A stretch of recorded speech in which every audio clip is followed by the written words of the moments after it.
Hello editors. சரி, எல்லாரும் சொல்கிறாங்கல்ல, கிராஃபிக் டிசைனிங் அப்புறம் கிராஃபிக் டிசைனர்ஸ் அப்படின்னா என்ன? அவங்க என்ன ஒர்க் தான் பண்ணுறாங்க அப்படின்னு எனக்கா திங்க் பண்ணியிருக்கோமா?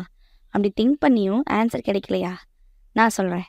ஆக்சுவலாக கிராஃபிக் டிசைனர்ஸ் யாருன்னா, அவங்க சொல்ல நினைக்கிற மெசேஜஸை டெக்ஸ்ட் மூலமாகவோ இல்லை இமேஜஸ் வீடியோஸ் மூலமாகவோ நமக்கு கன்வே பண்ணுறவங்க.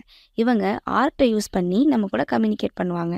அவங்க எது மூலமாக நம்ம கூட கம்யூனிகேட் பண்ணுவாங்க அப்படின்னா, print media, visuals media and social மீடியாலலாம் யூஸ் பண்ணி நம்ம கூட கம்யூனிகேட் பண்ணுவாங்க. மோஸ்ட்லி கிராஃபிக் டிசைனிங்ஸில் ராஸ்டர் கிராஃபிக்ஸ், வெக்டர் கிராஃபிக்ஸ் அப்படின்னு 2 இருக்குது. அதில் ராஸ்டர் கிராஃபிக்ஸ் அப்படின்னா பிக்சல் ரிலேட்டடாக வரும். பிக்சல் ரிலேட்டடான editings like photos, videos editings இதெல்லாம் ராஸ்டர் கிராஃபிக்ஸ்னு சொல்லுவாங்க. இதே வெக்டர் கிராஃபிக்ஸ் அப்படின்னா ட்ராயிங் ரிலேட்டடாக நம்ம எடிட் பண்ணுறது தான் வந்து வெக்டர் கிராஃபிக்ஸ் லைக் இல்லஸ்ட்ரேட்டட். இந்த இல்லஸ்ட்ரேட்டட் அப்படின்றதுலாம் வந்து வெக்டர் கிராஃபிக்ஸ் கேட்டகரியில் தான் வரும்.